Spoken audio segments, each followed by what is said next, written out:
نبی کریم صلی اللہ علیہ وآلہ وسلم نے ایک ایسا عمل بتایا جو نہ صرف گناہوں کو مٹا دیتا ہے بلکہ بندے کے درجے بھی بلند کر دیتا ہے۔ کیا آپ جانتے ہیں وہ عمل کون سا ہے؟ آئیے سنتے ہیں رسول اللہ صلی اللہ علیہ وآلہ وسلم کے مبارک الفاظ میں نجات کا راز۔ حضرت ابو ہریرہ رضی اللہ عنہ بیان کرتے ہیں، رسول اللہ صلی اللہ علیہ وآلہ وسلم نے فرمایا، کیا میں تمہیں ایسا عمل بتاؤں جس کے ذریعے اللہ خطائیں معاف کر دیتا ہے اور درجات بلند کرتا ہے؟ صحابہ نے عرض کیا، کیوں نہیں؟ اللہ کے رسول صلی اللہ علیہ وآلہ وسلم ضرور بتائیں۔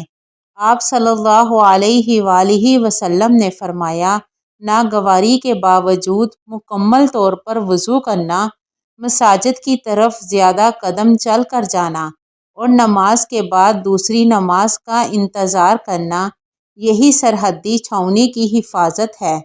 اس حدیث پاک میں نبی صلی اللہ علیہ وآلہ وسلم نے 3 عظیم اعمال بیان فرمائے جن سے گناہ معاف اور درجات بلند ہوتے ہیں۔ نمبر 1، ناگواری کے باوجود مکمل وضو کرنا، یعنی جب سردی ہو یا دل نہ چاہے تب بھی وضو کو خوبصورتی سے پورا کرنا، یہ بندے کی سچی نیت اور اخلاص کی علامت ہے۔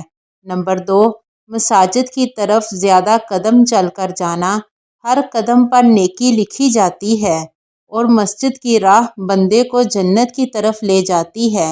نمبر 3، ایک نماز کے بعد دوسری نماز کا انتظار کرنا، یہ عمل دل کو عبادت سے جوڑے رکھتا ہے، گویا بندہ ہر وقت اللہ کے پہرے میں ہے۔